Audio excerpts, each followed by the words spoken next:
Рерихи снова на Кавказе и впервые в Ингушетии, а точнее репродукции полотен Николая Константиновича. Бургустан, граница царства, горы, восход. 105 лет прошло с тех пор, как знаменитый художник, археолог, путешественник и писатель впервые побывал на юге России.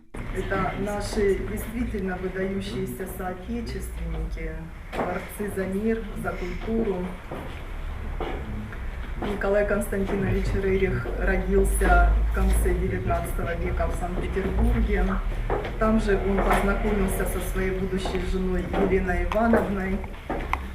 Они поженились в начале XX века, у них родились два сына, Юрий Николаевич и Святослав Николаевич, которые были такие же известные, великие люди. Ася Парчиева полотна знаменитого художника впервые увидела почти 30 лет назад в Музее Востока. Его работа «Исай Великанова голова» долго держала женщину под впечатлением. Меня потрясло вот его философское начало, что он искал, не просто вот видел, как обычно наши художники, они что же любят горы рисовать, да, видят эту красоту и запечатлевают. А Рерих, он должен был обязательно в этом отыскать какую-то философию.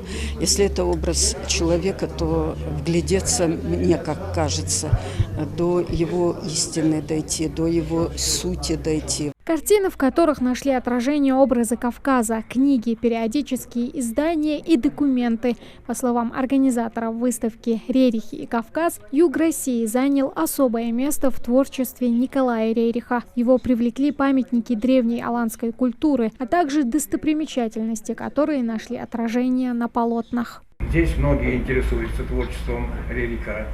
Особенно его индийского периода, потому что многие увлекаются восточными всякими исследованиями, поэтому он очень много сделал в этом направлении. Речь идет о занятиях йогой, о увлечении древней философией, и нам это очень близко и понятно. Не только репродукции известных полотен мастера-мистика, но и редкие произведения. В экспозицию вошло 20 работ художника, которые находятся в частных коллекциях по всему миру. Выставочный проект «Рерихи и Кавказ» – это совместная работа Санкт-Петербургского государственного музея семьи Рерихов и Координационного центра знамени мира «Юг России». Выставка очень информативная, в нее входят 22 картины Николая Константиновича Рериха. И входят 7 баннеров. Есть вводные и баннеры, посвященные, где говорится именно и о самом путешествии Николая Константиновича, о картинах, которые были здесь задуманы, которые находятся в музеях Кавказа.